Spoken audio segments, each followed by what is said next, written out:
So, Danny, you were telling me, what's this Chick-fil-A story you were telling me about? Yeah. So, when I first came out here, so like I kind of knew, like I heard of Chick-fil-A before, right? Right. But I hadn't really had it, and I came out here, and they were like, oh yeah, we got Chick-fil-A here, and I was like, oh, that'd be great, I'd love to try it.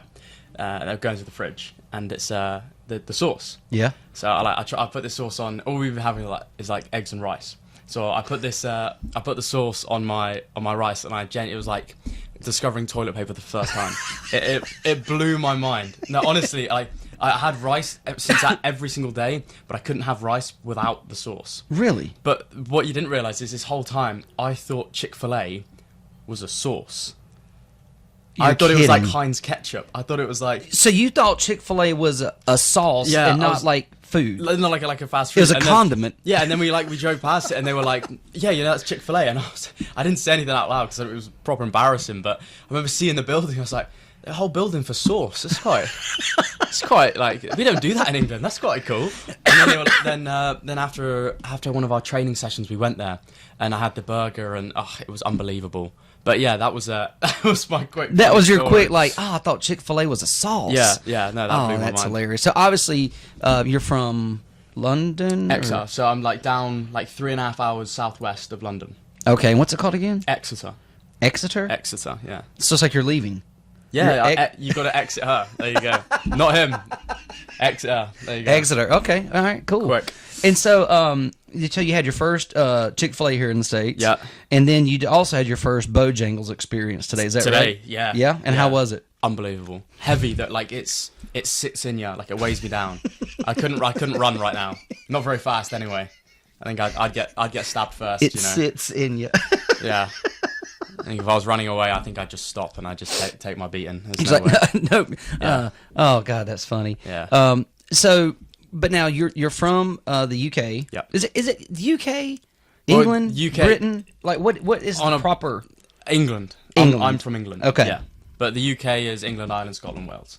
So it's the whole sort of like congregation of islands there. Okay. That's the United Kingdom. The United Kingdoms, I guess. So if you say UK, you're still correct. Yes. Okay, yeah. But more specific, England. I am from the country of England.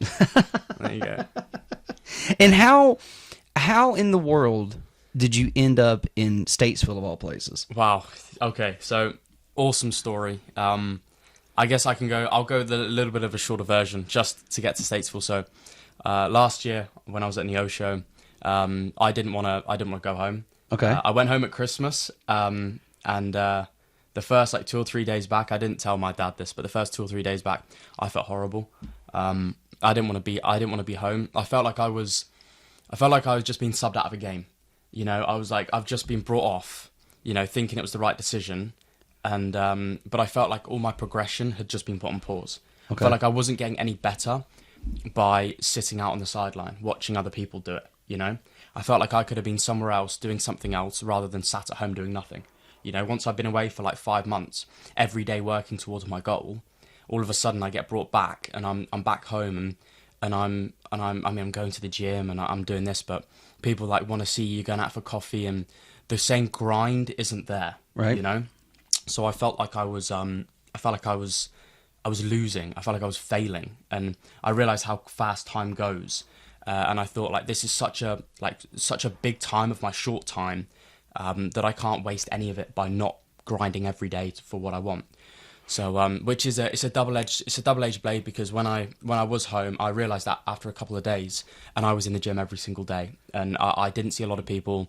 I didn't spend much time with my family, because I was just so addicted to not losing, you know. But then when I came back out, and then I realised I wasn't going to be home for a year, then I was like, it's a hard balance between spending that time with your family and not being worried that someone's going to overtake you, because that's how I always feel. Every week, what gives me a lot of confidence for the games is training harder than anybody else. Mm-hmm.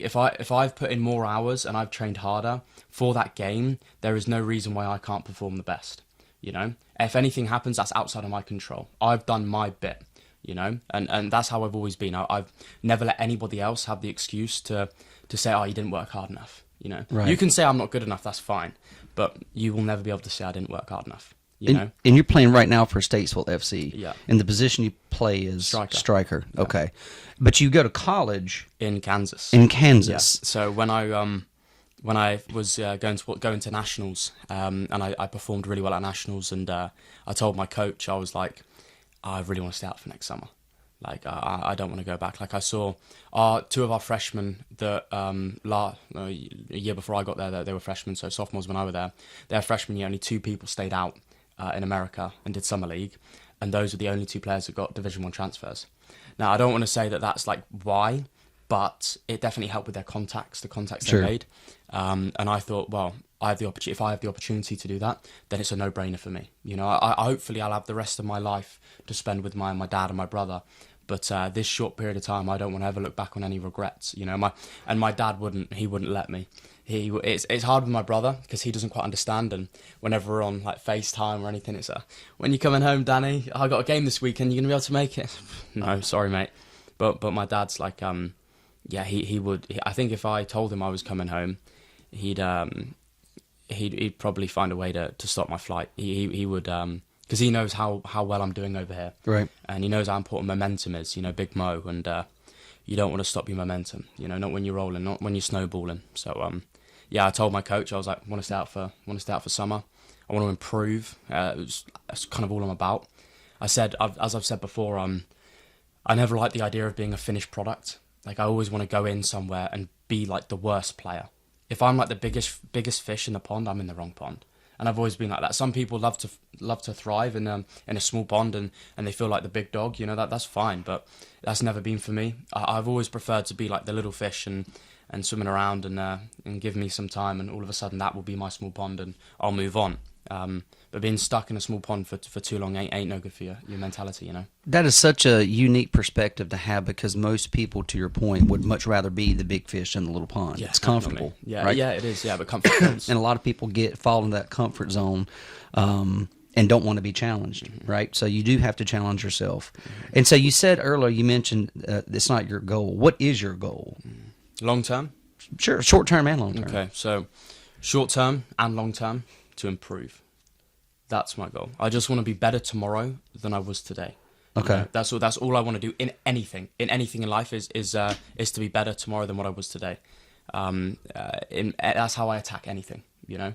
But when it comes to schooling, I really want to go for a D1 transfer. Okay. And it's funny really, because that kind of all stemmed about when I first got approached by an agency when I was 16 at our JPL national final, and I did like a whole evaluation with them, and they told me what sort of schools I could be looking at, and they were like, yeah, you could get some like low down D2s or most likely NAIAs or JUCOs. Mm-hmm. And I said, well, what about D1? And they were like, no. It was like, no, not yet. Not yet. You know, okay. Yeah. But I knew what they meant. They were like, you're not good enough for D1, and because all the D1 players that were going out were all from academies. And I'd never played academy football. You know, You've never played? Never. I've played against loads of academies, all of the academies in my local area and up north, and I played against loads, scored against loads, but I never signed pen to paper and made it official, you know.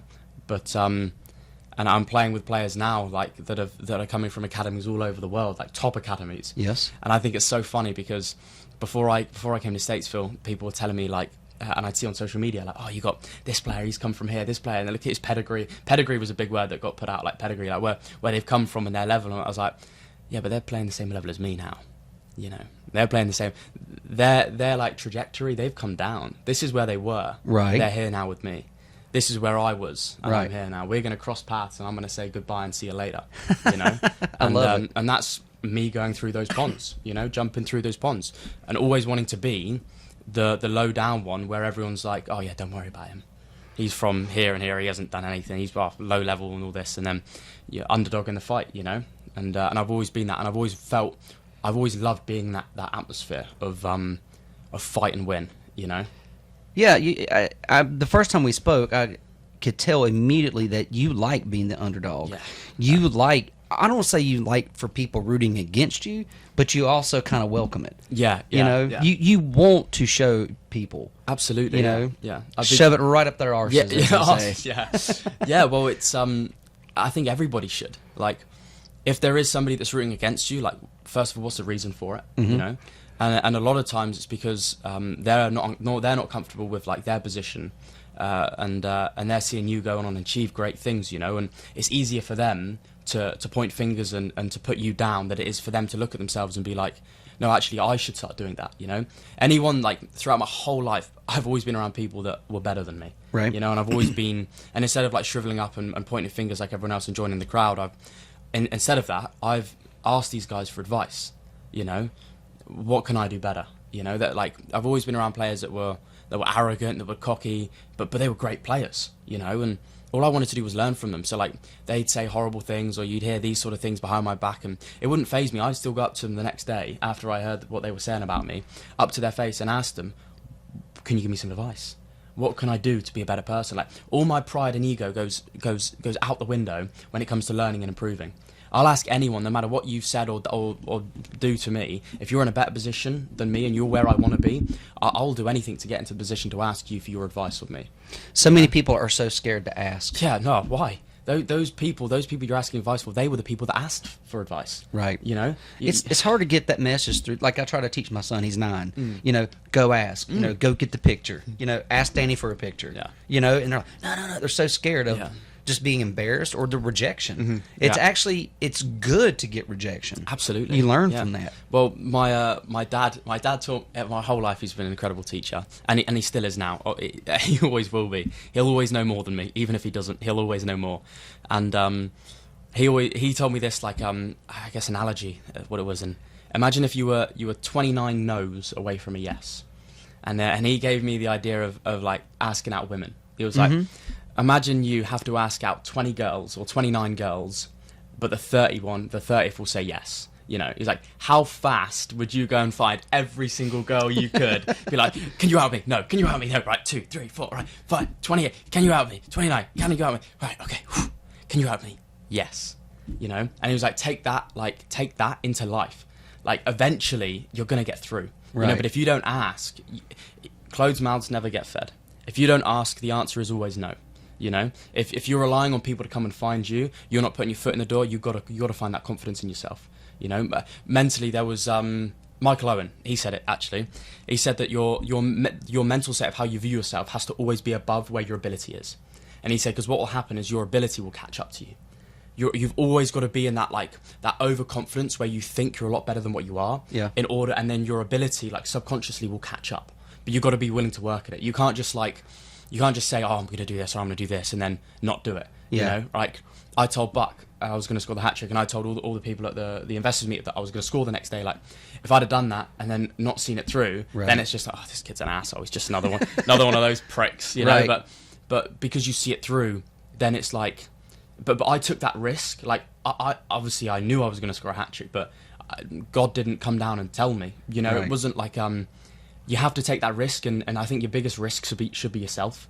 You know, your biggest investment and your biggest risk, I think, should be yourself. You should put yourself out there. Like, imagine how many times I've told somebody I'm going to score tomorrow and I haven't scored. You know, a lot of times. But all for that one time when I'm in that new environment, when I say, yeah, I'll score tomorrow, boom, scored. You know, and then all of a sudden, that whole image of me is so much higher because I have that confidence in myself. Right. You know, you need a player, you need a striker, you need them to be confident. You know, but you also need them to be willing to learn. And that's all I've ever been. Moose told me about a little half pocket space, dropping off, because a lot of times I make so many runs that aren't seen by a lot of players. They're seen by my coaches on the bench and by the people in the crowd. But when you're on that pitch, it's hard. You have blockers on, you can't always see, and not all players are on the same wavelength. And I make a load of runs and I don't get the ball, and I was getting really frustrated. I was like, oh, I should have the ball here. I was getting my knickers in a twist, and then I was talking to Moose after a game. I hadn't scored. I got an assist, but I hadn't scored. And I asked him, I was like, what can I do to be more effective?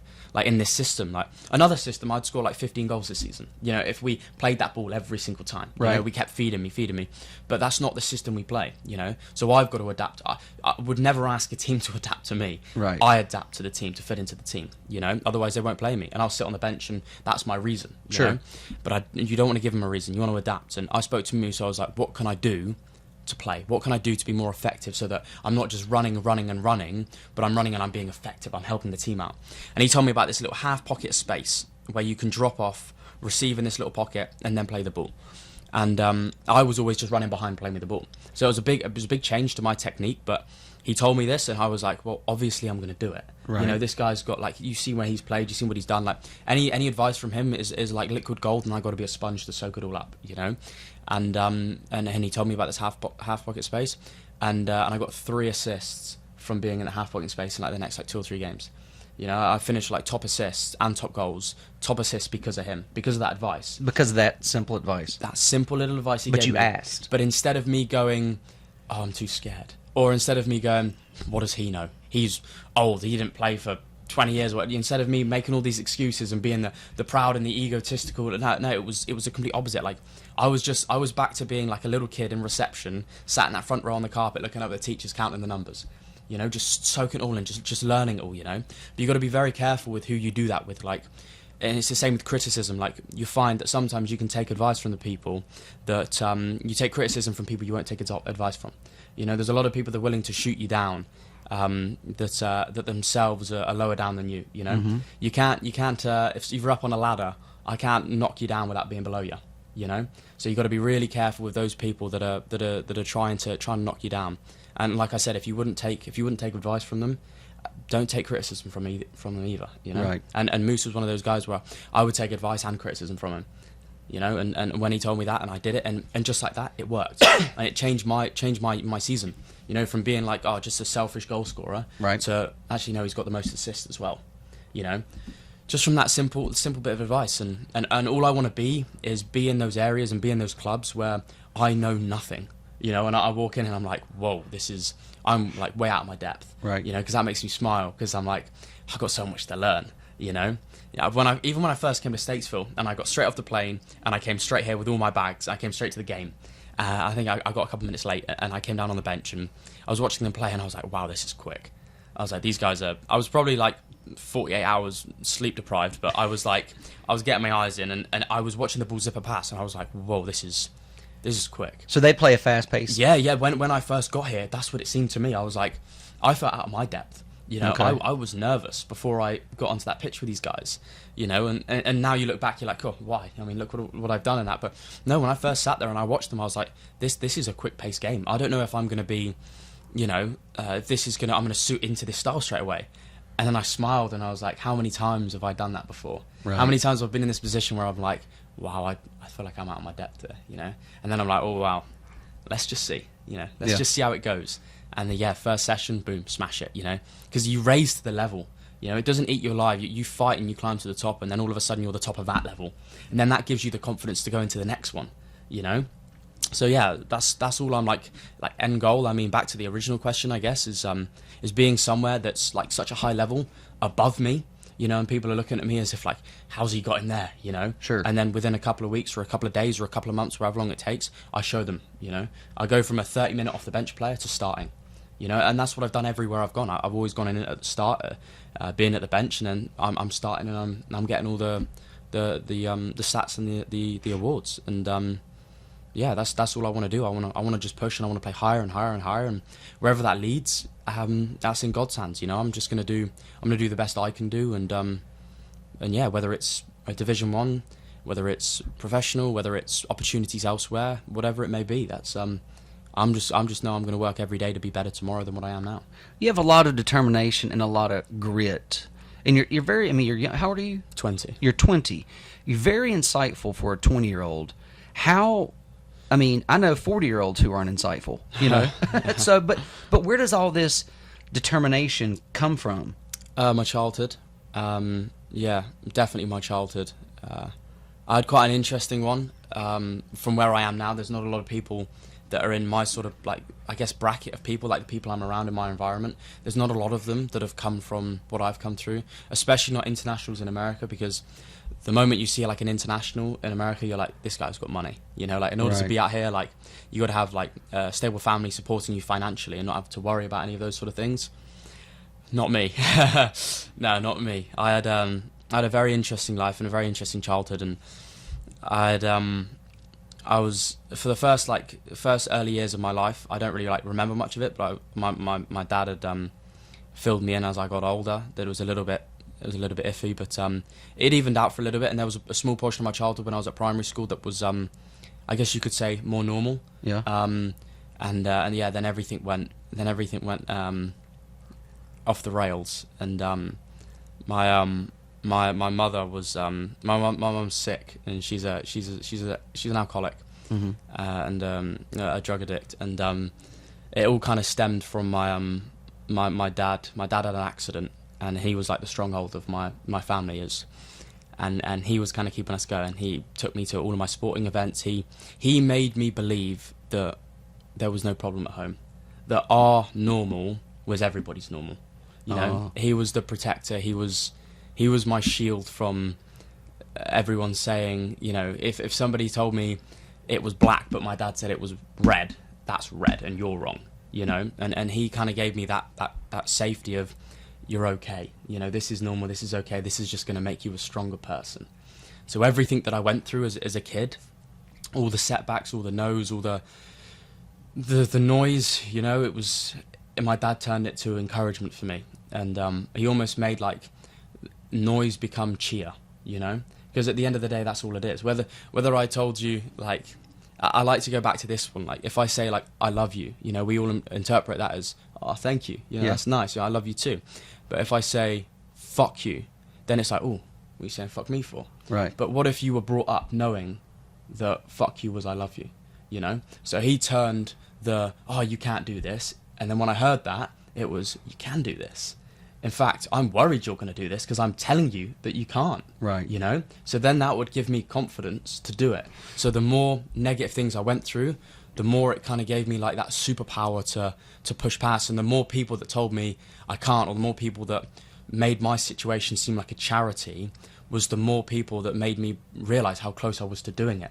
You know? And when you start to climb out of I use the analogy of the trenches, but it's not. It's everyday life of what a lot of kids go through, you know. And when we were going through a sort of bad situation, and we got kicked out of the house, and I was homeless for I believe 3 or 4 months. So you guys were homeless? Yeah. We were thankful enough that my dad's friends took us in, and we got all of our stuff up in bin bags. And went to Ashley's house. Ashley Elvin. He was he looked after us. He gave us a house. We stayed there, but obviously it gets a bit awkward after a while when you live with someone and they're asking, you know. I mean, I wasn't there for the adult conversations, but when they're asking, you know, how long are you staying for, and then my dad saying, I don't know, you know, then it gets to a point where you're pulling on the rope and all of a sudden it ends, you know. And then I don't want to say we got kicked out of there, but we left there, and we went with one of my dad's other friends. So we kind of sofa surfed around a load of different places, anywhere that would take us and look after us. And you were how old at the time? Wow, 12, 13 maybe. And your brother, was he alive? Was he born yet? Yeah. He'd have been, wow, 2, 3, 4 maybe. Oh, so he was a little kid. Oh yeah, no, he was. It was really bad for him. Bad and good, I guess. He couldn't remember a lot of it, right? You know, but he was at the point where he didn't have a say. So I could see everything, and I took everything, so I could see what was happening. So I couldn't be lied to, you know. And that gave me a really strong view upon the social system in England. When you're in it, you know, it's you get passionate. I get passionate and emotional even thinking back to it, you know, because it gets me so angry that we treat kids like that, you know. And so I had seen a lot, and I'd been raised in an environment that forced me to mature a lot earlier. You know, I had to look after my brother a lot of times. When my dad was ill, he was in and out of hospital for 3 or 4 years. And he's still now, every now and then it flares up, and he'll have to call the ambulance and go back in. Thankfully, he hasn't done that for a while now, but there was a time last year when he had to. And when you're out here, I don't know. My brother, it was funny actually. My brother messaged me the other day, and I was getting a haircut, and he said, "Danny, call me, it's urgent." And I had 3 missed calls from him. And so I've the guy's doing my hair, and I'm running out of the room calling him, because I don't know, that could be anything from we've been kicked out of the place we're staying at now, that like the sale's fallen through, or that's been dad's fallen over and the ambulance is coming, you know, or it could be, which is what it was. I couldn't. He said he couldn't have long enough at the nets playing cricket. He was playing cricket at the nets, and his friends had to leave 10 minutes early, so he didn't get all the time he wanted.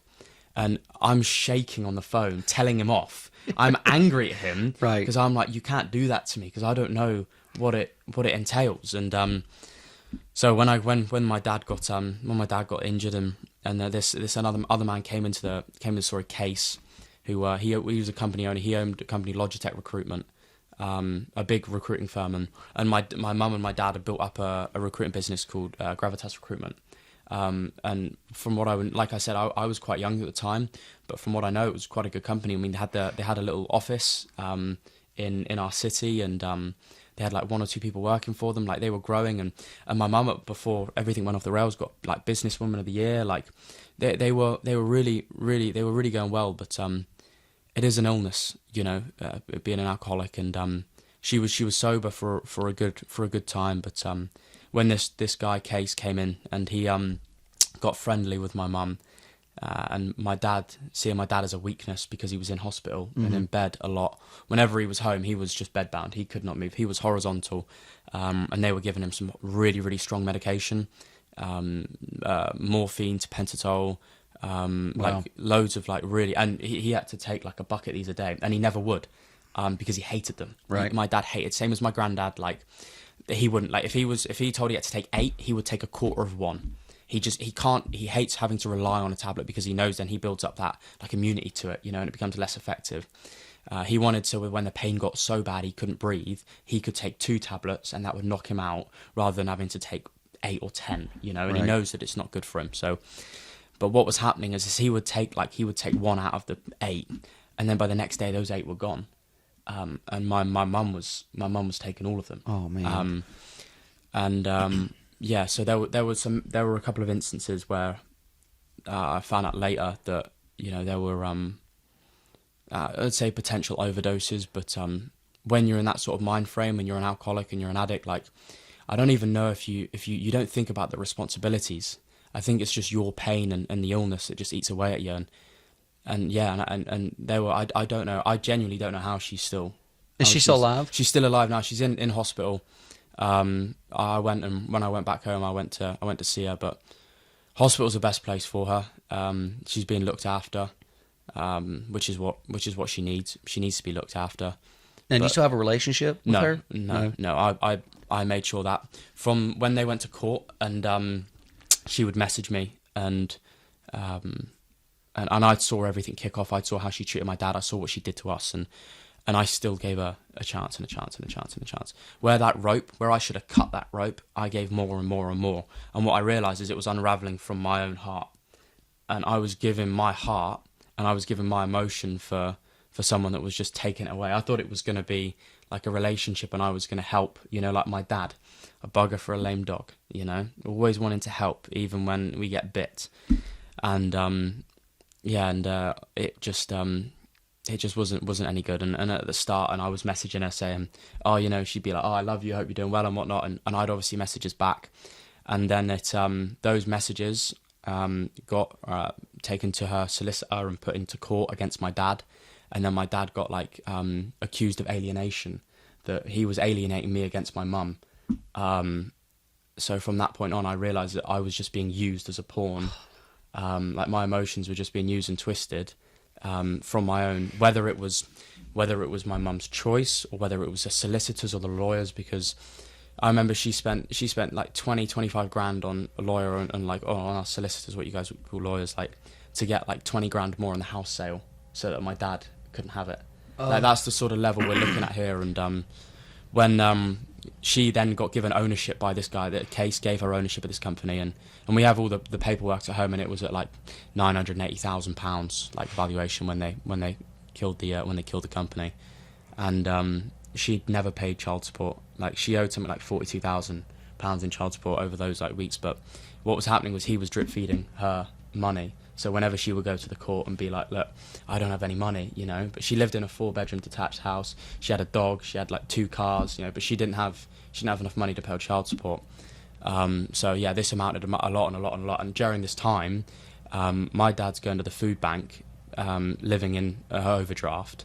There was never any time where his account was in the positives. Like, we were going to the food bank like every week, and she's there sat laughing and joking. You're kidding? No, I'm not kidding. Like, because she was ill, you know, because she's, again, it's being an addict is. My dad always told me that it was an illness. Like, I would get, when this all kicked off, I used to get really, really angry at it all. Angry at her, Sure. you know, specifically. It's all her fault, you know. If it wasn't for her, I'd still have all the new boots and I'd still have all of this and we'd still be in that nice house, and it's all her. And my dad, I thought that's why it made me angry about the alienation, because he was the one person that wasn't doing that. Every day we had to take Joel, or like it was 50-50, so like 3 or 4 days a week we had to take my younger brother to see her and to stay with her for half the time. No matter what we knew, no matter when we turned up and it stunk of alcohol, her tics were going, because when she drinks she'd have a tic, and we'd all see it, but obviously that doesn't matter in the case of the court, not when you've got better solicitors. Yeah, my dad would have to give her over his son to this woman that's unhealthy, and she had 3 different guys there since the case, because the original guy is, let's just say, he's not in the picture anymore, permanently, and I believe it was 3 guys. One of them got arrested for drug dealing, and the other 2 were on the same sort of line, because that was the company she kept. Now, me and my dad knew this, obviously, and but by court order, it very much favours the son needs a mum. Sure. And he needs a mother. And I believe so. I do believe kids need a mother, but unfortunately during this period, she was not a mother. Right. Very far from it. She needed a mother herself, and that was the reason for her downfall in the first place. It's hereditary, you know. It comes down through the lines, which is something that pushes me every day to be better. I was always told it's in my blood, you know, like Sure. that's why I don't drink, you know. I don't drink, I don't do any of that sort of stuff, you know, because well, what if, you know, right? What if? So and I don't want that to be I've lived in that environment enough, and I've seen what the bad side of it can do, for me to realise that the positives are nowhere near worth it. Right. I'm a social guy myself. I don't need any of those. I don't need any of that to make me more social. But yeah, that was kind of what was going on at the time, and so I was kind of going through all of this whilst trying to be at school. I honestly think COVID helped me out a little bit, because I think I'd have missed a lot of school because of this, a lot of school. But then we found a little, like, there's a little trailer in a little field that we knew the guy that owned the land, and he was generous enough to let us stay there. And then he got put away. He sent to jail for a couple of years for dealing, and that was where we were staying. Was where it was all going on. So so it was an interesting little bit of. But yeah, if not for him, we would have been in the system, and yeah, I don't know where Joel would have been. And we're very fortunate he's been with us full time for the past couple of years, because one of our last, we called them boyfriends, they weren't, but they were always there, and she took Joel, my brother, to Centre Parks, which is like it's like a retreat, like a theme park sort of thing, I guess. Not like an American theme park, but you have like a swimming pool and all of that, and it's a quite nice little holiday thing, a staycation. Okay. And she took him there. Obviously all kids want to go there, so she would do everything. She would try and buy him. She would do everything she could to get Joel to want to be over at her place. And obviously my dad couldn't combat that at all. But as long as Joel was happy and safe, that was all that mattered. So we'd take him over every single time, and he would be crying in the car, like screaming that like he didn't want to go and he didn't want to be there. But had my dad not, you see how that he'd have lost custody, and he'd have had him full custody. So I'd have lost my brother, really. So how that man did it every day for years taking him, and I'd always be telling him, I'd be begging him as well as my brother, saying, Dad, please don't do it, please don't drop him off here, like, please don't take him here. And I look back now and I'm like, Danny, you idiot, why would you do that to him? But I saw as my dad was like listening to the court, and I was like, don't listen to them, they're idiots, they're stupid. I was like, and he'd be like, Danny, I have to do it. He has to do it. And he'd always just say, one day this won't last forever, it won't last forever. And yeah, and my brother would be screaming, like being dropped off at her house. And because he was mixed emotions as well, because then when he'd get there, she'd be really nice and really lovely and give him all of this stuff, and his head must have been like Swiss cheese, really. But this last time, she took him to Centre Parks and went with this other guy. I don't know what his name was. I lost track, to be honest. But she had gone in the bathroom, locked herself in there. This was the guy that got put away for drugs. So I believe she'd gone in there. She'd taken his stash, and he broke down the door. I'm guessing because he didn't pay her. Dragged her out and started like beating her up against a tree, and the police came and and stopped it all and sorted it out. He got arrested, and my brother saw it all, and he was obviously confused and he was shocked, but he saw what was going on. You can't lie to a kid like that. He saw it, and from that point, then the next stage of like childcare called us and were like, we just want to make sure that he's not with her. So they called us maybe 2 or 3 times over the next couple of months, and they would tell us what was going on with her, because they wanted to make sure that Joel wasn't with her.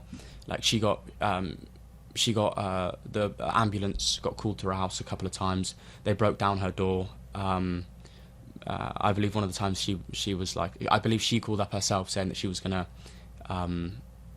finish it, and so then the ambulance obviously response team send out, and she was on the floor and locked the door. So they had break down the door, and evidently she was fine. So she started playing these sort of games because she needs to be looked at. Like she needs to be looked after, and she's all on her own. So those sort of people, they'll do anything and they can. Like she broke her elbow and her foot from falling out of bed. Well, that's what the medical records say. So that's all I'm going to say, because that's what happened, you see. So she was in hospital then, and then they botched the surgery. So she had to stay in there for longer, and the longer she was in hospital, the better it was for her, and the more she was coming around. When I saw her at Christmas, I went in to see her, and she was coming around a lot, and she was obviously sobering up, and then she starts telling you, like, she starts saying sorry, right? And God, that just, as if this whole time me ripping, like, I told her before that like those bridges are burnt, but I have no problem in the future building new ones. If that's like, if you get healthy and you get sorted out and you get looked after, I have no problem, but it was really affecting me and it was affecting my social life around me because of how I was treating other people, because I was so afraid to obviously let people in. Sure. Because when the closest person to you, like, does things like that because they're ill, it's you lose that sort of faith and that trust in humans in general, and it was really hard.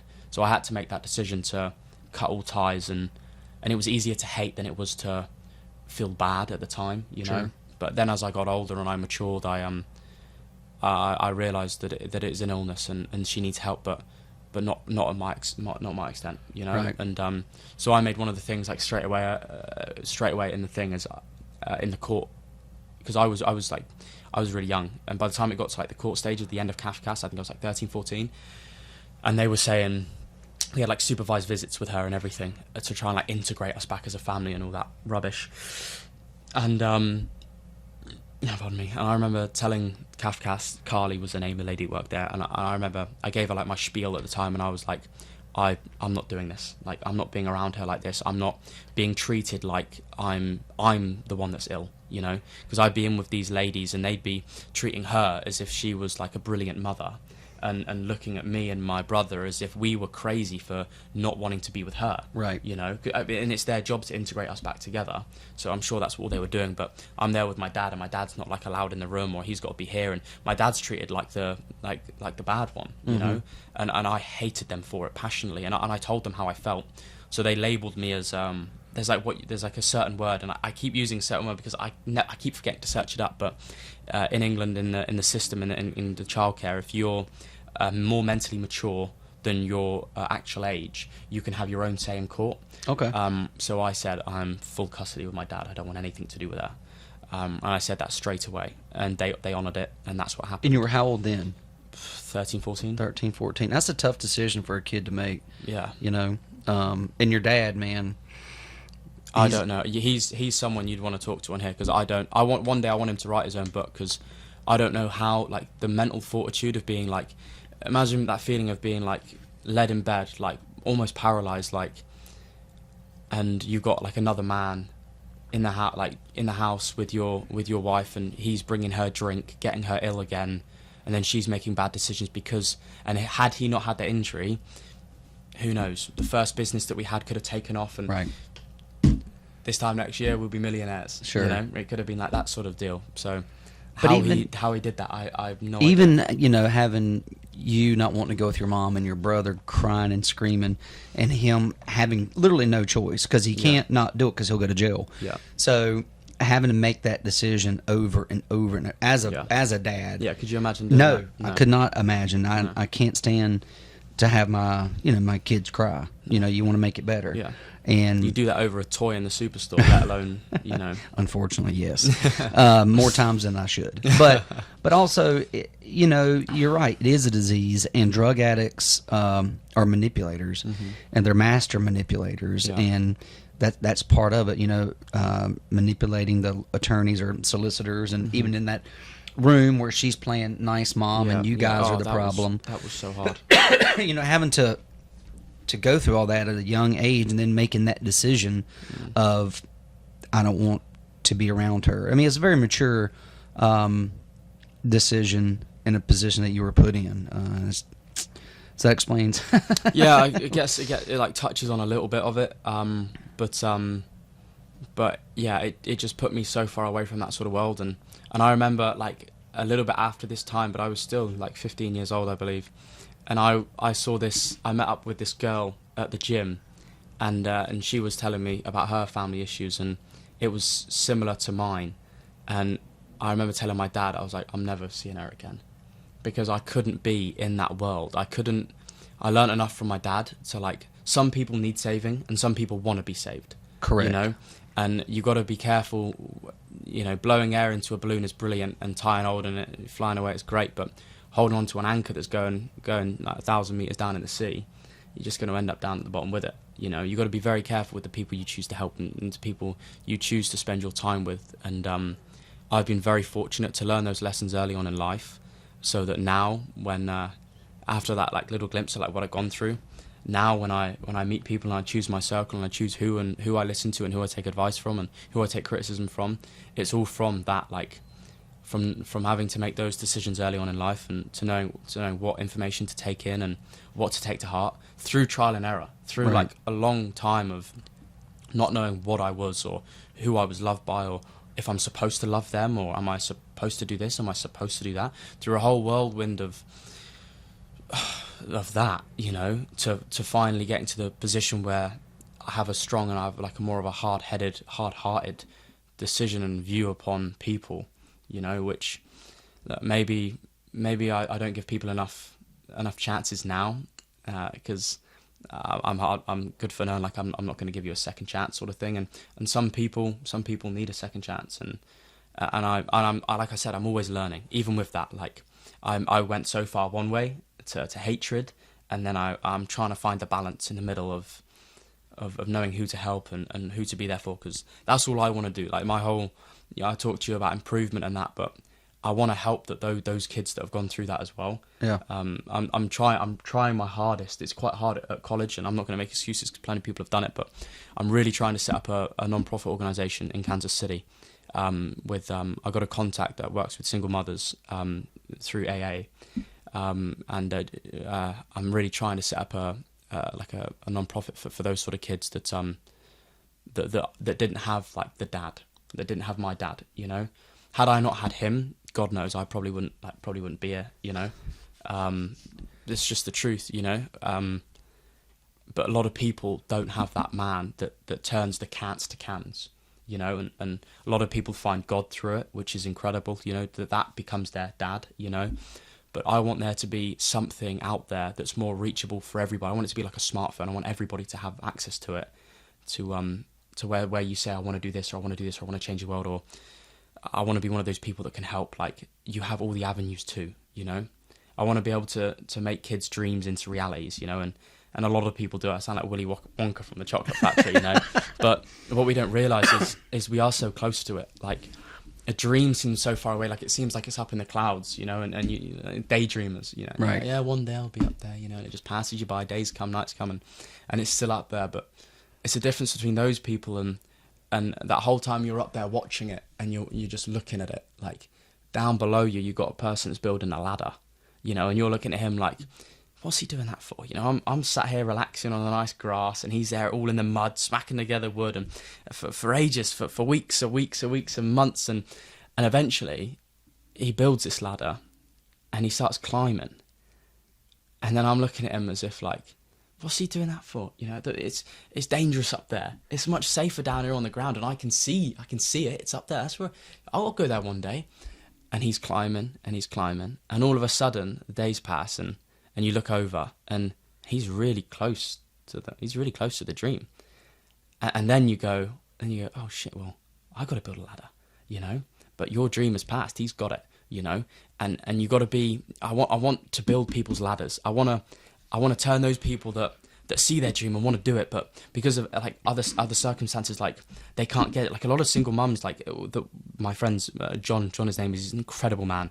He works with, like, their dreams is to have a stable job, is to have a job that can work around them seeing their kids. Mm-hmm. You know, to work in a bakery, to do this, to like it's not be a NASA astronaut. You know, these are really doable, like achievable dreams, but nobody has built them a ladder to say, this is what you got to do. Come here, do this. Nobody has sponsored them. There's trillions of pounds in this country, in this economy, but not enough of it is being put towards those people that want to achieve. You know, and I think have you, those kids that have gone through what I've gone through, you give them the right time and the right attention, I think they'll be the most incredible workers you'll ever have. Because my mentality, though it's great, it may be unique here, but there's people out there with this mentality. There's a lot of people out there with this mentality, and people that achieve, you know, people that turn the can'ts to cans, you know, with that sort of like, I can do it. Even when you've got nothing, I can do it, constantly, over and over and over again. Like confirmation, like reaffirming yourself over and over and over. And they are out there, you know, and I want to build something that finds those people and gives them the help that they need to achieve greatness, to take stress off people. Had my dad had something like that in that time, who knows how much it would have helped us, you know, a shuttle that could have picked me up and taken me to my sports games, or something for my dad to help him with stress and with the families, or a better system to help and look after my mum, or somewhere that just listened to my dad instead of just telling him to do this or to do that or to point him here. Like someone to listen to him and to help him, you know, like a system to turn dreams to goals, you know. And that's what I want to create. I want to create the Dreams to Goals Foundation, so that everybody has a ladder. Whether you choose to climb it, that's up to you. You know, that's up to how you think in here and how much you feel it in here. But I want there to be that ladder so that you can climb it, you know. Because I'm building mine. I'm still building mine, and I think I will be forever. I don't know if I'll ever get to climb it, but I'm going to build it, and I enjoy building it. And that's something you realise, like, all of a sudden you start building the ladder, and you get obsessed with building it. You forget about, like, the long-term thing. It's just, like, the grind of waking up every day and playing football or talking to someone or helping someone. That becomes what you love. You love the journey. You love the hard work. You don't do it for the medal at the end. You don't, like, when you start achieving, like, these little things, like, yeah, it's great, but that's not what you do it for anymore. Like, the extrinsic value is gone. Everything's intrinsic now. Everything's for what you want in here, you know? And you lose that sort of, like, for the gold medal or for the £1 million, and that goes out the window. Now you're just grinding because every day you wake up and you're addicted to it. Like, you're addicted to the story of success. You're addicted because you know if you keep going, whether it's delusion or whether it's false reality, you know eventually you're going to get there, you know? And you just keep going. And I think so many people miss out on that because they don't start.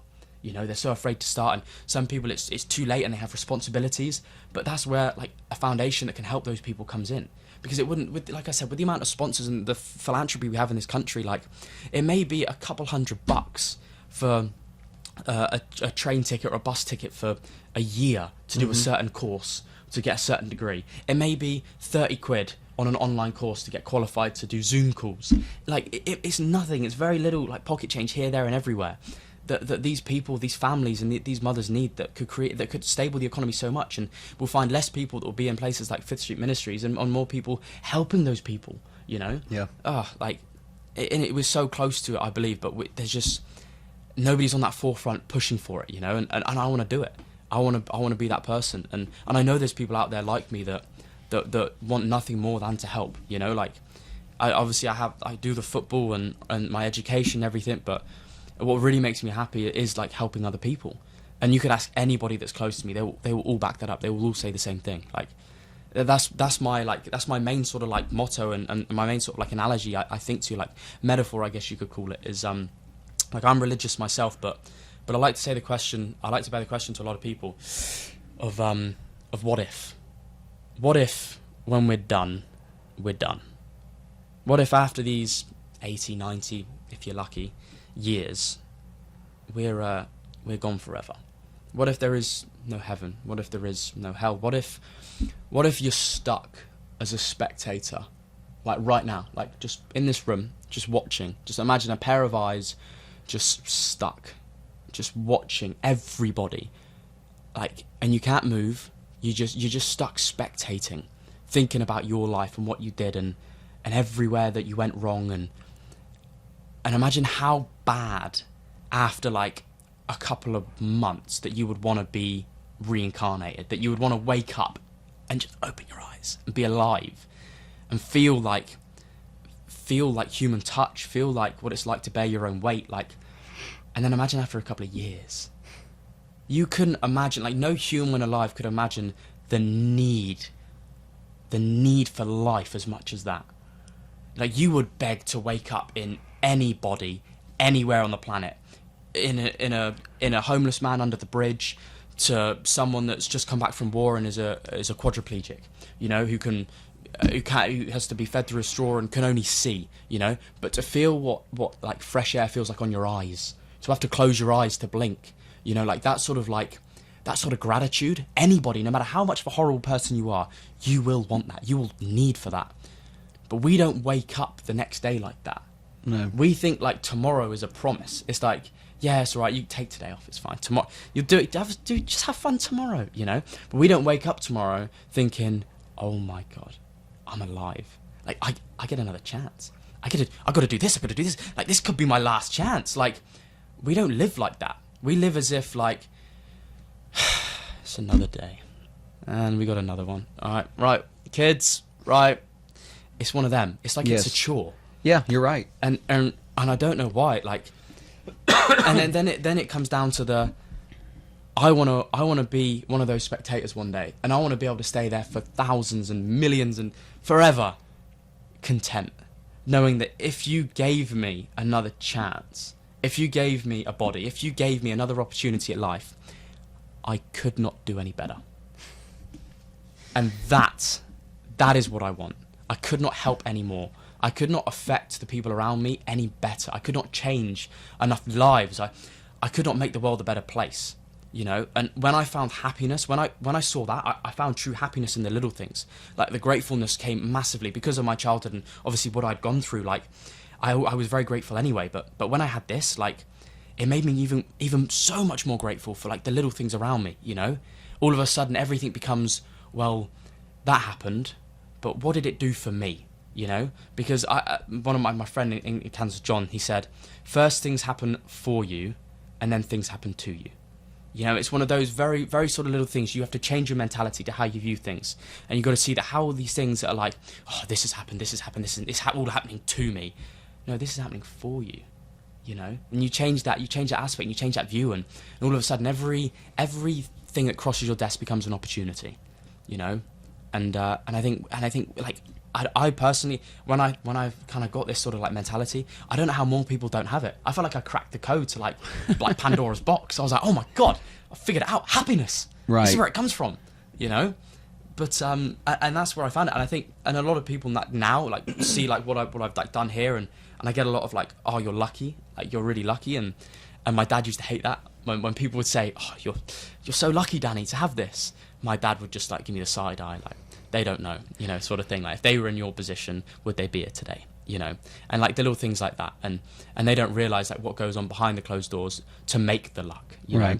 But what I will say is some place that I believe that I've whether it's like God-given or what, or whether it is luck, is where I find my happiness.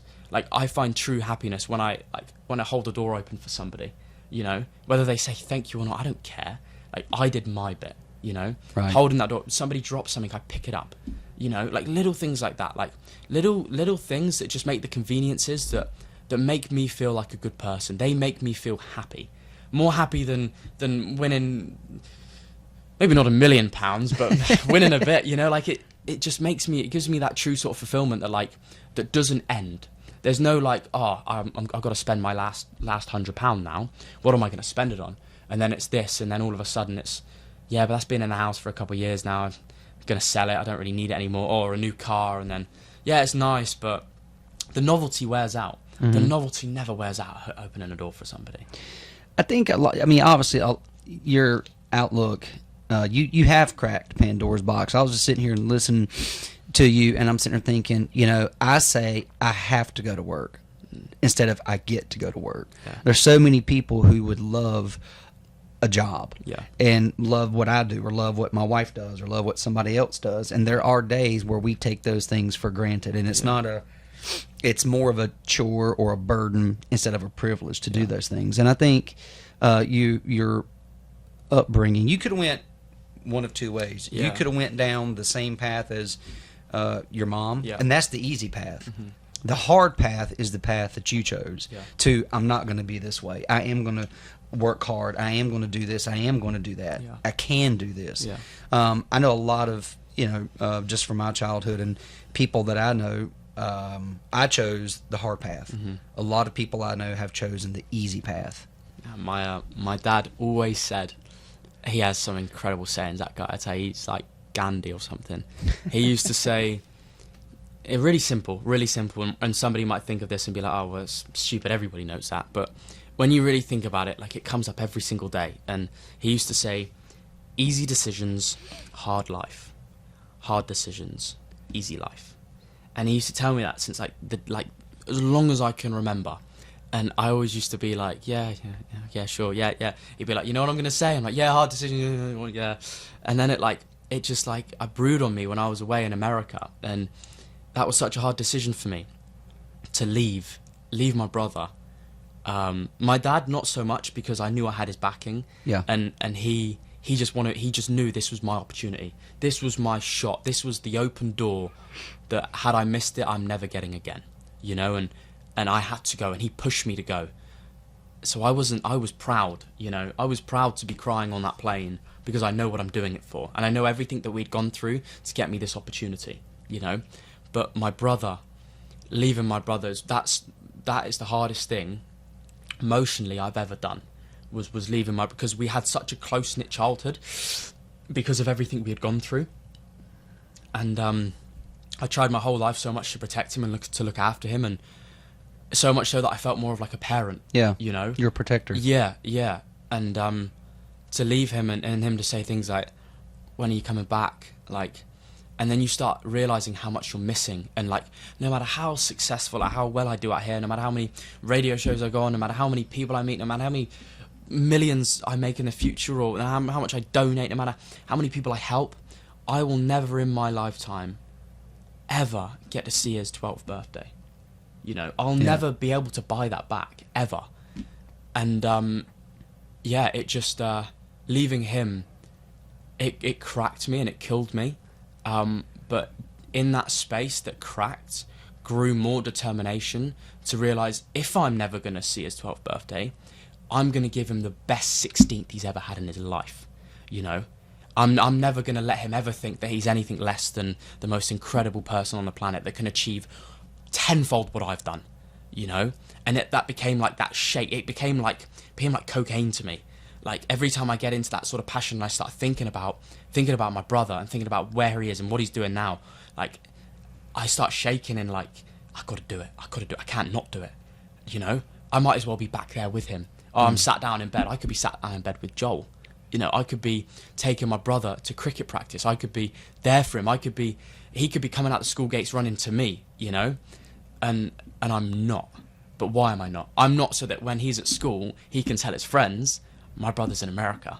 My brother's playing football. Look, he's on my phone. You know, I got photos of him. Like he's doing something. You know, he's not stuck. He didn't take the easy route, and you know, and oh, he's lucky. Yeah, sure. You can let them all say that. It's brilliant. You know, like yeah, I am. You know, I'm lucky to have him to fight for. You know, and yeah, that became that crack, those pain, like that pain of what felt like loss and something that I'm never in my life ever going to get back. Like that felt like, oh my God, this is what I'm doing it for. Like this is the reason. Like this is my why, you know. And I had all the other things that I'd gone through, all the other things which, yeah, pain and loss. Yes, great. Everyone has that, you know. Everyone had a tough childhood. Everyone had at some point a learning curve. Everyone, like maybe not have gone through exactly what I'd gone through, but people have been kicked out. People have like alcoholic parents, like. And there's a lot of people that have gone through a lot worse than what I've gone through. Like a lot worse, way worse. Make me sound like I was brought up in the royal family, you know. And they're turning that, like all of that pain into, that was my reason every day. And then when I got that boy, that just like, I realized then that I'd die for him, you know. And on everything that I want to achieve, everything that I want to do in life, that was when I realized who it was for. You know, and it was for him to like inherit a world and inherit like my circle of people I chose around me to help him. I will never have people around me that have different interests to me to what we can do for our families and how we can look after each other. You know, I want my circle around me. Oh, sorry, I can't do this. Right, it's fine. I'll take him to cricket. You know, oh, he needs a new cricket bat. That's fine. Here's look, we'll sort it. You know, people that want to help, people that want to change the world, people that know that what you give is what you get. And as my dad always used to say, it's an empty box, you know, life, it's an empty box. You'll only get out of it what you put in, you know. Sometimes you put one egg in and you open it, you get two, you know. But you got to put the eggs in order to know what you're going to get out, you know. You're not going to get anything out of giving nothing, right? You know. And he made sure that we were like that, and he made sure that me and my brother were close. And yeah, it kind of came that fight or flight, like I'd do anything for him, you know. And then I realized, like, well, then do it. Like, yeah, I'm going to say this. Yeah, I'd do anything for that. I'd die for it. All right, then do it. Like, do it. Wake up every day and do it. What do you got to do? You got to train a couple hours a day. You got to talk to a couple people. You got to help a couple people. You got to do it. You can't just think it. You know, my dad had this idea. He was going into a gas station a long time ago. I don't know how many years ago, but it was a long time before I was born. And he had a dog in his car, and he wanted to have a camera in the car that he could check on like a little device or like on a little screen. I don't even know if phones were about at this time, but he wanted to be able to check on his dog in the car when he was in the shop. And then he thought, like, it would be brilliant if he could have a camera at his house. So like when someone came to his house, it didn't matter where he was, he could see the people like his front door, or see if there was anyone around his house, like a security camera, but more like at the door and in his car in like convenient places. And he went to go get the idea patented, and it was like 900 quid, and he didn't have that money. He was like, never mind. And then Ring doorbell came about, and obviously it's gone, whew, and right. And he was just, and that's when he told me, he said, an idea is absolutely worthless. He said everybody has ideas, you know, but there's not many people that do it. Correct. There's a lot of people. There's not a lot of doers. No. There's a lot of talkers. Mm-hmm. And that's one thing, as I have become an adult, I don't know if I tell you I'm going to do something, Yeah. I'm going to do it. Yeah. It may not happen right now, but it's going to happen. Yeah. And I think there's just a lot of people out there that give lip service. Yeah. I can't stand lip service. No. I've also learned as an adult, I say yes way too often. Yeah. It's okay to say no. Yeah. But I do think a lot of people get comfortable and they take a lot of things for granted. You were telling me a story, and I haven't forgot it, and about water pressure. Oh yeah, the shower. Cool. The shower, and I took a shower.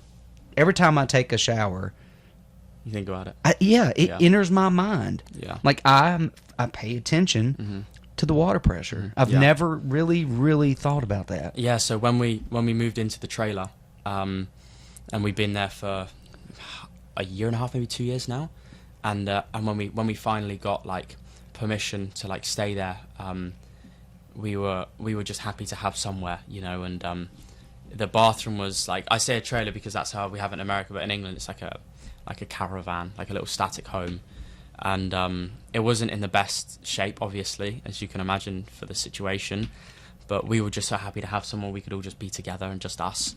And it had the shower in it was it was probably like this, like a quarter of this table maybe, and it was just like a little like plastic basin, and like a hose coming out the top, Like a garden hose. like a garden hose, yeah. And we tried to like get things and find things to put in it, and for the first couple of times, it was the first couple of weeks or so, it was just that, and then we got like these, like an old shower head, but because it was like hose, like it was just dripping out, because where it was being water fed from, the pump was such a small pump, the pressure coming through it was so little, and my dad didn't want to do any work on anything because we could have been kicked out at any sort of moment.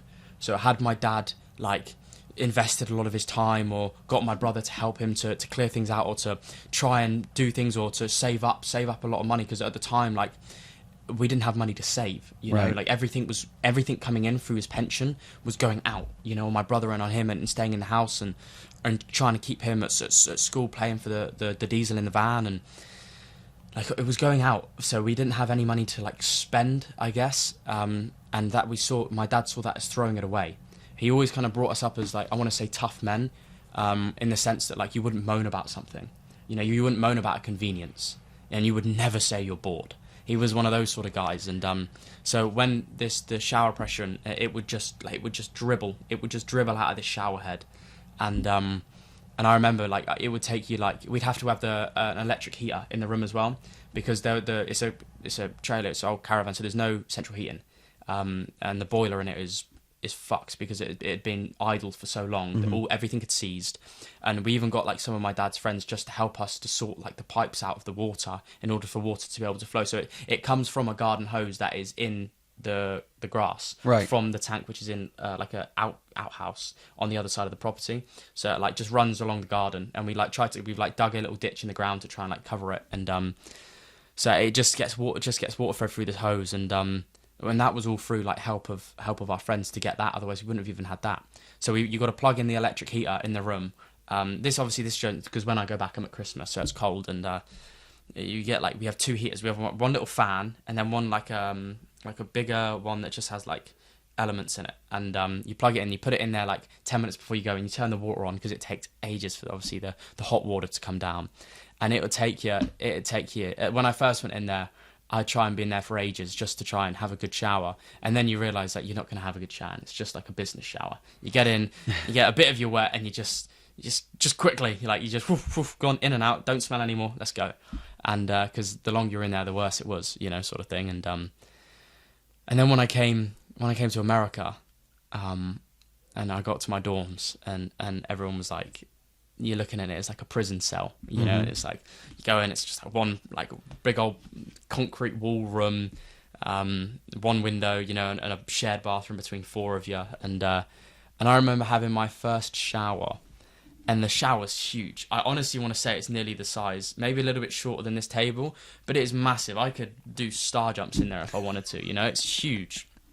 And you turn the pressure on, and I honestly, I didn't nearly cry, but I was like, wow, like I forgot what it was like to have that as a convenience, you know. And it nearly blew my eyelids off, like. And I realised that you can have it like a less pressure, but I didn't. I just straight out, and it was just burning my skin and shooting through me, and it just felt so nice to realise I could have a shower as long as I want. I can be as warm or as cold as I want, you know. I can sit down, I can stand up, I can turn around, I can do whatever I want, you know. And it's that convenience. And I myself, before we went through everything, I never thought about that when I was younger. And I was like, I I took all that advantage. I'd leave like the caps of the soap upside down. It would drain out, or there'd be mess, and you just don't think about it, you know. Right. You don't like, it's like when you have like right now, I don't have a sore throat, right? But I don't remember walking in this room and being like, oh, thank goodness I don't have a sore throat, you know. But the moment I'm ill and I wake up in the morning with a sore throat, I'm like, oh my days, why didn't I take for granted more, you know? Not having when I swallow, it doesn't feel like I'm swallowing cat claws, you know. Like it's fine, like, but none, even people watching, like nobody right now was thinking, oh, I'm glad I don't have a sore throat right now, you know. Correct. But the moment you are, then you're like, oh, why can't right now, of all the times, you know, why can't I now have a soothing throat and a normal throat, you know? So like the little things we take for granted until they're taken away. Right? Use it or you lose it, you know? And yeah, it was a big lesson for me, having had it. Like I said, I've been very fortunate to have had like the first part of my childhood where like the young part where you don't really process a lot of information. You're just there for the ride. Go here. Yeah, let's do it. You know, there was no like deeper meaning. There was no deeper thought for me. Like I was a kid, you know, right. And I was just going with the wind. And yeah, that was that part of my childhood was like I said, I believe fairly normal. Like I went to a normal school, and then when this guy came in, and it seemed, for me as a kid, it seemed great, because when this guy came in, all of a sudden I had new football boots. I had trips into town. I had new clothes, because when he came in, he did what my mum tried to do. He tried just to buy us all. Right. You know, because my dad could, and imagine being my dad in that situation. This guy's coming in, giving your kids everything that you couldn't, you know, and you're stuck there, you know, like financially, like he was giving us sort, and we'd be like excited. He had a Mercedes-Benz soft top, like, and it would be like, oh, we'd see it, be like, oh, he's here, you know, this is before you even realised what was going on. Like there was a scholarship opportunity to go to a private school straight out of primary school. So when I was like 10, and there was like 400 and so many kids that went to it, and only was like one sports scholarship available, and I got it, and I got the scholarship, and all of it, like in that moment, like that was the moment he'd just come in. I wasn't quite old enough to realise what was going on, and I was on top of the world. Right. I just accepted the scholarship to go to this like private school where it was sports, my dream, you know, and I had this guy's come in, and if I need new football boots or anything, like I wasn't thinking about water pressure. You know? Like, right. You're a kid. Yeah, I was like 10, 11 years old, and then in that window, I want to say after that, in like 3 years, my whole life turned upside down, you know, from having as a kid what I had grown up, because I kind of grew up like not obviously not dirt poor, but we were working, and I'd been at like 8 different houses by the time I was like 10, like renting everywhere, like just trying to figure it out, like my parents are doing their best, and to all of a sudden now having everything, you know. I was with, like, at school, like obviously I had a scholarship, I wasn't paying, but like I was with posh kids, like I was getting invited places that I'd never been, you know, like it was incredible. I was making good connections, and then all of a sudden, whoosh, like that, gone, you know, and that taught me never to take things for granted, because you don't know when the end of the chapter is, you know. Were you pulled out of the school as well? The school closed through COVID. So my one opportunity, my one chance, because I love that school so much. Had anything happened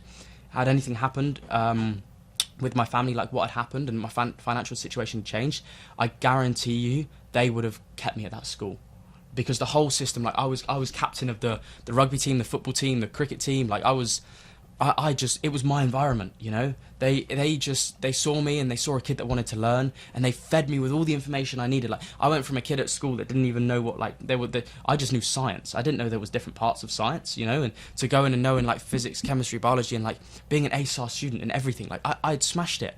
Like my overall grades were like 97%. Like I was so, like, I just took in all the information. And they loved that, you know. They loved somebody that wanted to learn, and the quote that, like, John, my friend in Kansas, who told me was, it's incredible the genius people are willing to share when you show sincere interest. Yes. You know, and that was what I was to them. I was a kid that wasn't I wasn't disappointed to go to school. I was excited.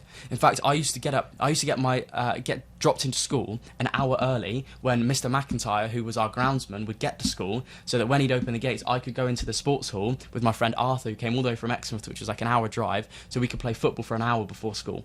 Like, that's how excited I was to be in this institution, to be in this place. And I finally found somewhere where I just... You thrived. Yeah. Nothing, it didn't matter what I went home to, because I was just, for those 8 hours, I was in heaven.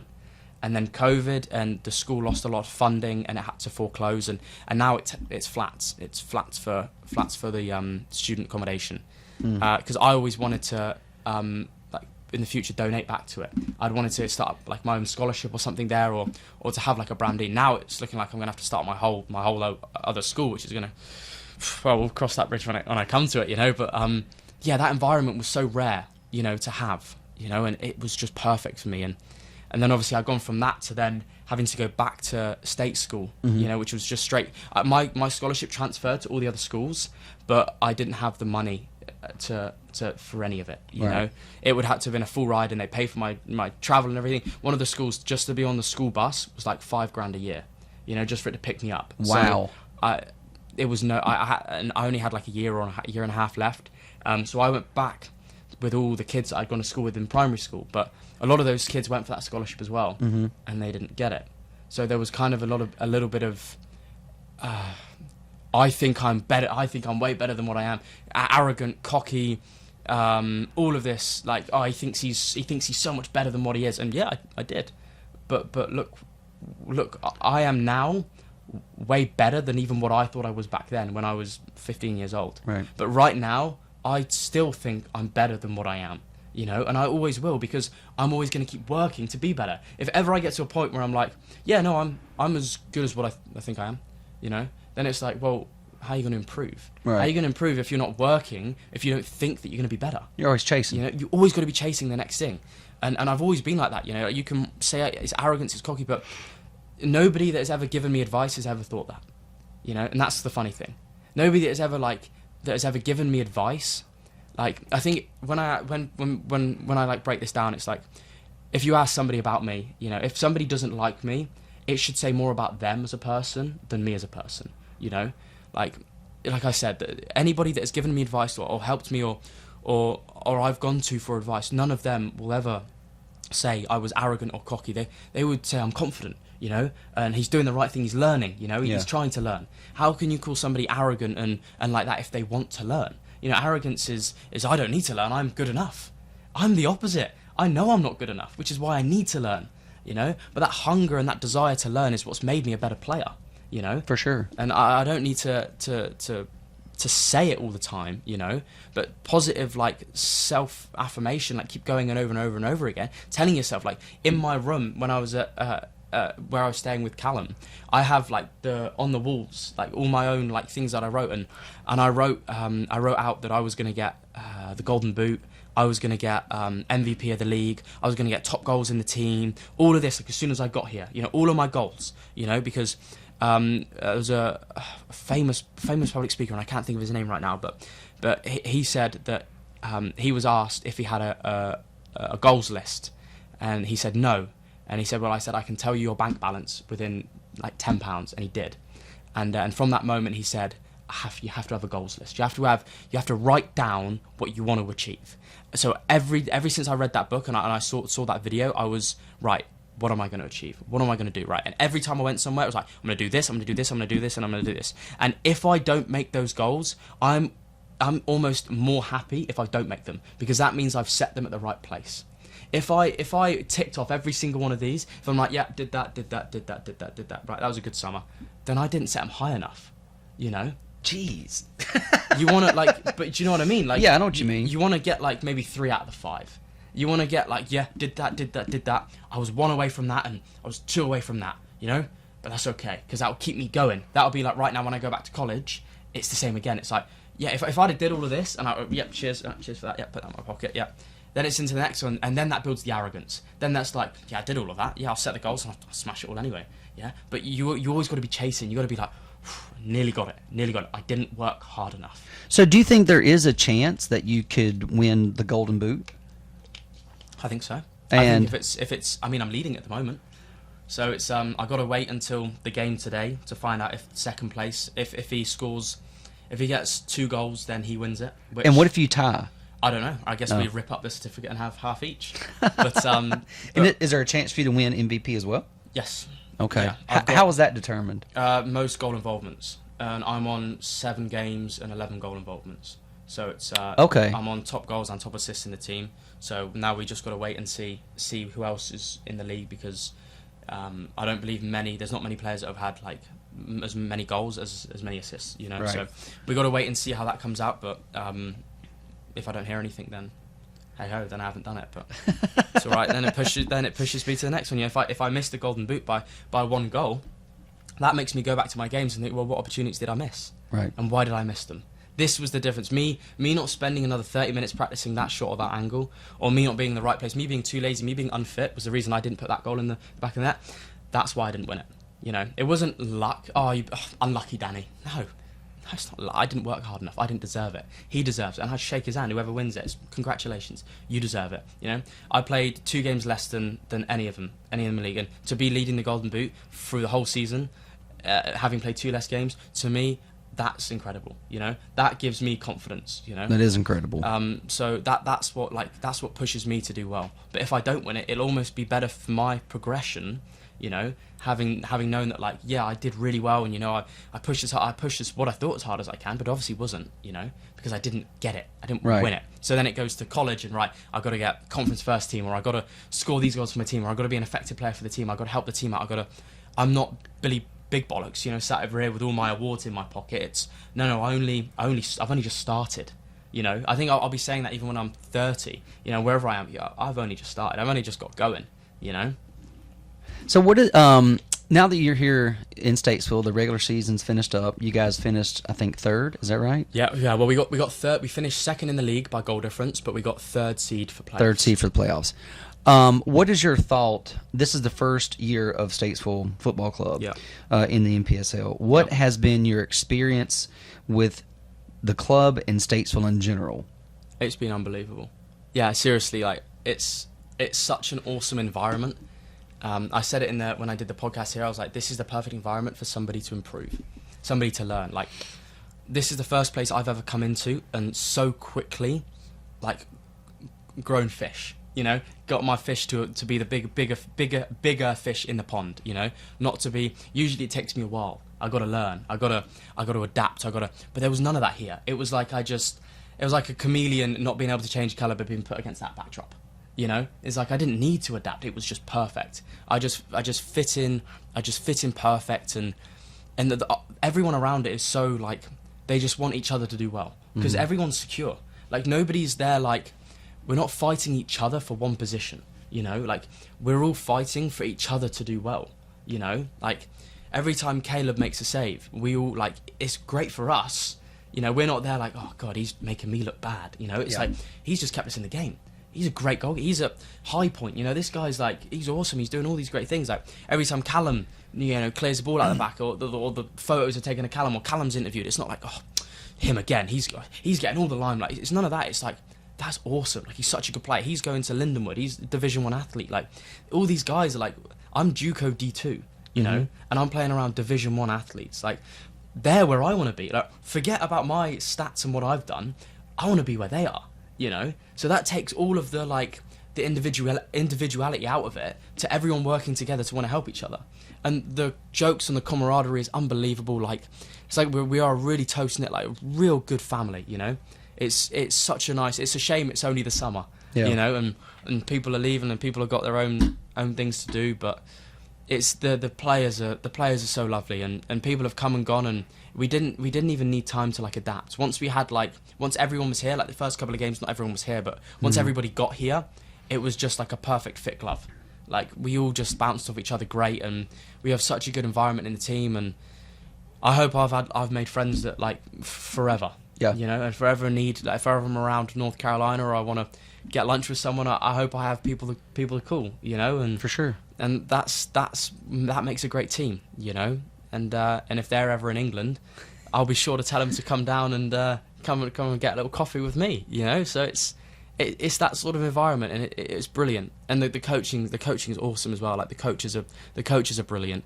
You know, like Nick Brown he's an awesome coach. He's a great coach. You know, and Lee's great. All of them, Teddy, amazing. They all have like they all make like the perfect pie chart. You know, they all have like their perfect percentages of what they do that impacts the team. You know, and each different pie chart has each of them having a larger percentage than each other. You know, for what if this is social work, if this is motivation before the game, if this is technical work, each of those circles, they all have bigger parts than each other, but all together they make up the perfect balanced coaching squad.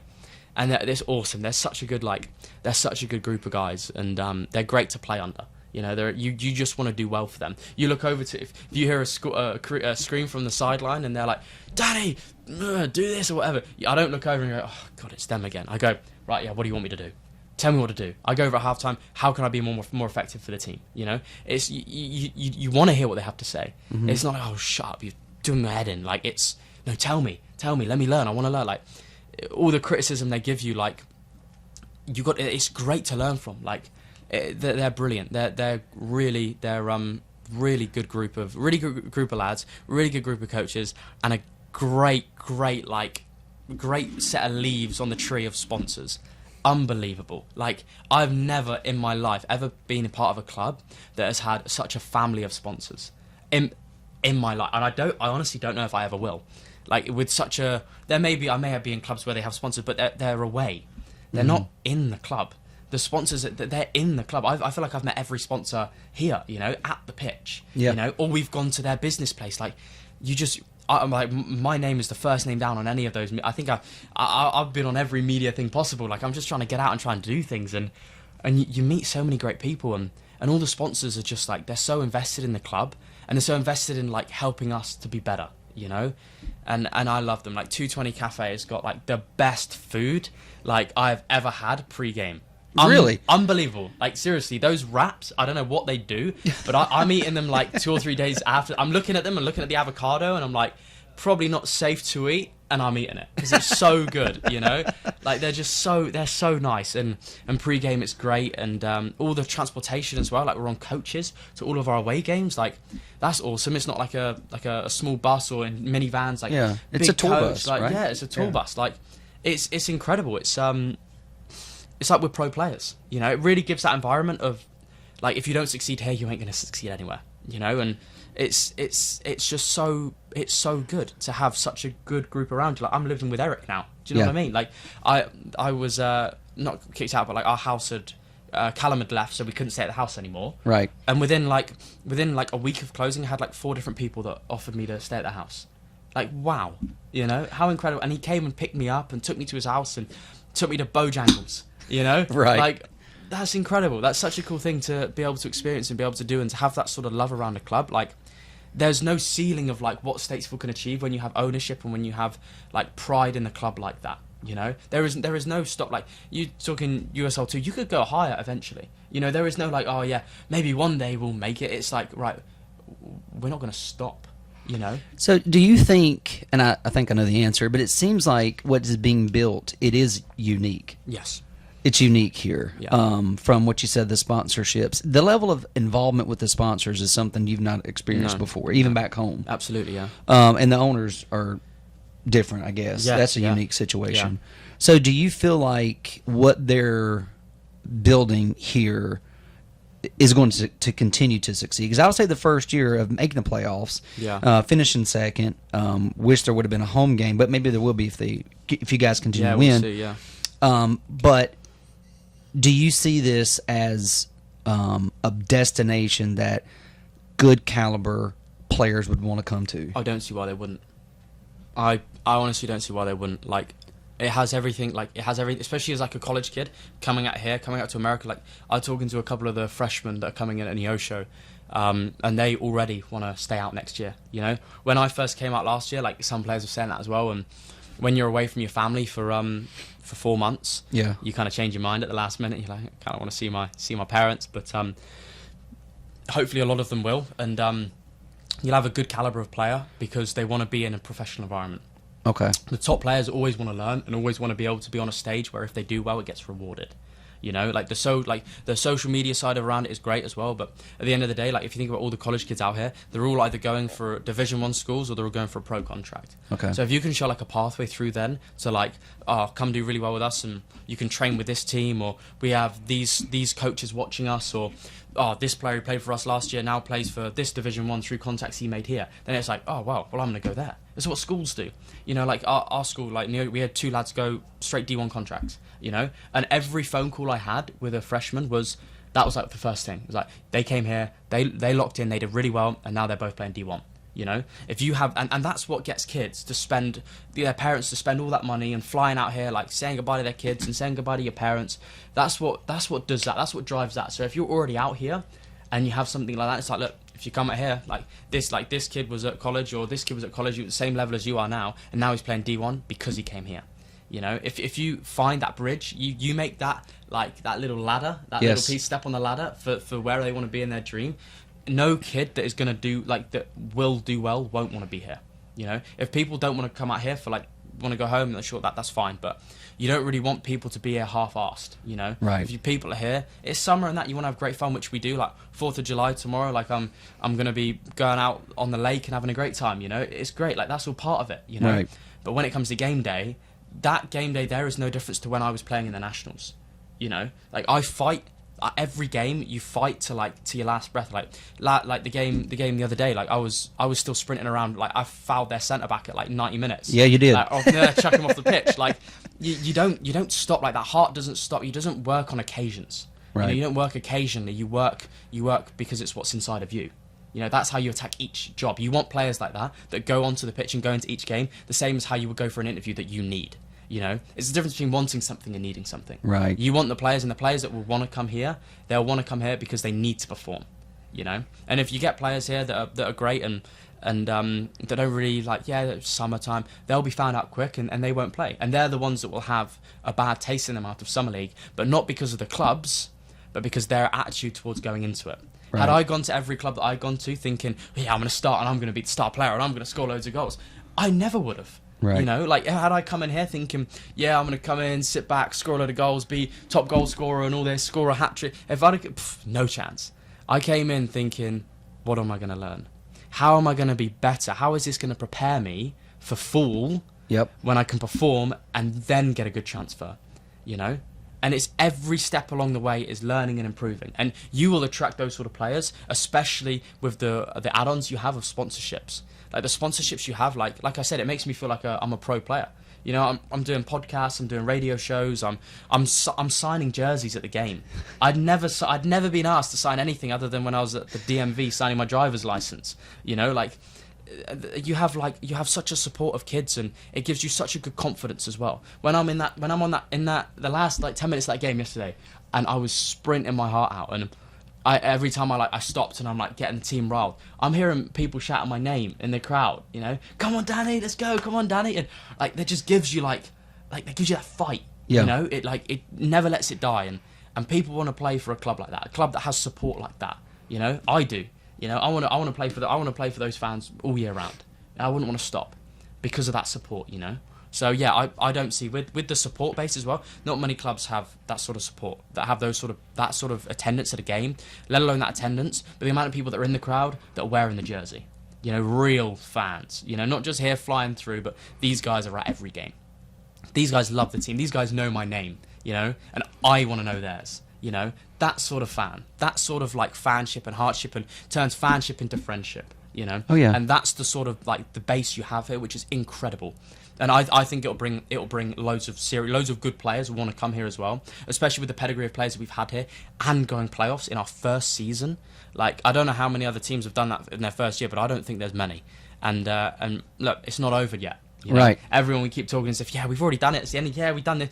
It ain't over. It's not over. We've just got our first playoff game. It's time we start now. You know. Yes. The run of this one starts. We're like 5 games away from being champions of the NPSL in America. That's incredible. That would be incredible. That would be pretty cool, right? Yeah, it wouldn't be bad for the first year, you know. I don't know how they'll get you to where you're going to play the game, but they'll get all that figured out. Yeah, I'm sure we'll. One last question too. Yeah. So, World Cup's here, and I have thoroughly enjoyed watching. I don't know anything about soccer. My son plays, but I still think offsides is BS. But anyway, that's all another story. But I've enjoyed seeing the YouTube clips of people from all over the world, specifically the UK, and they love America. Yeah. And what has been for you? You've been here now for over a year, or right at a year. Yeah, just yeah. What has been number one? What was something that you thought about America? You got here, it was like, well, that's bullshit. That's not real. Yeah. Number one, and then number two, what has been your most favorite thing about America? Oh wow! All right, second point. I don't have one. I have many. But the first one is kind of in England. We're told that we're kind of like the whole. What we kind of our aspect of like what we think of Americans are like, are loud, ignorant, and just so they push in your face, and they're just loud and they're annoying, you know. And I found it was the complete opposite. When I came out here, it made me realize how ignorant English people are, you know. Like, and obviously I'm saying this as a whole. I'm not gonna have the whole of England hating me. It's of course. just like English people are the same. Like a lot of English people that go out traveling, they love the social aspect of the people they meet. Like you got like a lot of people now go to like Thailand and go to Australia and all that, and they don't come back, you know, because they meet other people from all around the world, and they're sort of group that want to travel and want to meet new people. Whereas in England, it's just like a dead end. It's like it's great there if you're on the other side of the wealth divide and you're laughing, and as you're laughing, you're hearing coins fall out your pocket, sort of thing. You know, when you're on that side, England's probably one of the most incredible countries on the planet to be in, but. The social aspect of, like I've always been somebody that like I knew I was one person away from the next opportunity. Like I knew that like when I'm in a coffee shop, I know there's one person in here that could lead me to an opportunity, that could lead me to do something that I want to do. You know, I'm sat in a room of 20 people.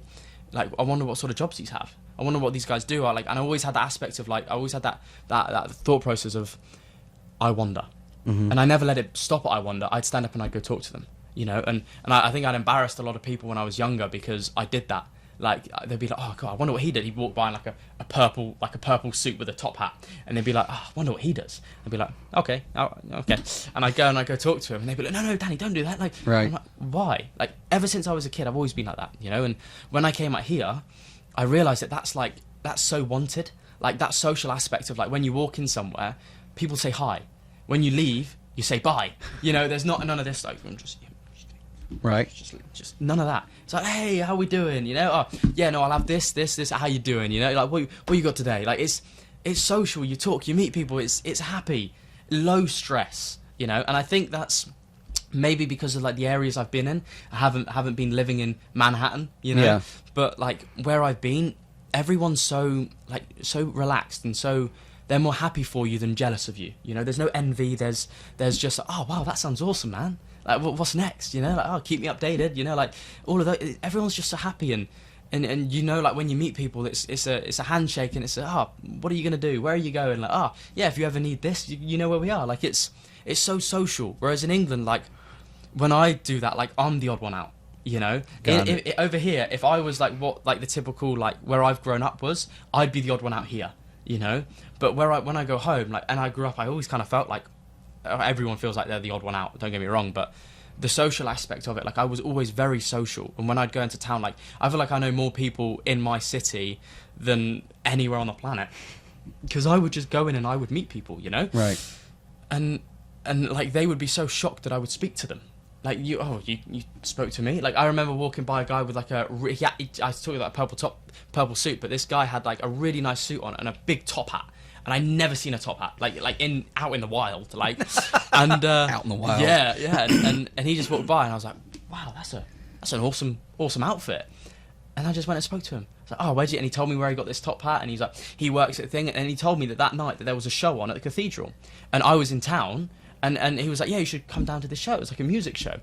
And I went and I saw this show, like, with somebody I was with at the time, and that was so awesome. Like, I never would have had the opportunity had I not gone, excuse me. Right. You know? And you don't realise how a little compliment can really make someone's day. Oh, yeah. Like, oh, I love your shoes. Oh, wow, that is an awesome smile. You know, like, it makes people so happy, you know, like, and it's the same as holding the door open. It's so simple. But Right. instead of the physical action, you got to use the words. Right. And people sometimes get really nervous and really like, but I don't know why. Like, it's a compliment. You're helping someone out, even if they tell me to piss off.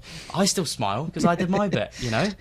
Kind of welcome a piss off. It's kind of nice. Yeah. Oh yeah, that was cool. That was different. Yeah. I like that So, one. are you able to pin down the one thing, the first thing that pops in your mind of like what you love about America? I love the social aspect, but I'm not going to pick that because it's not really a thing.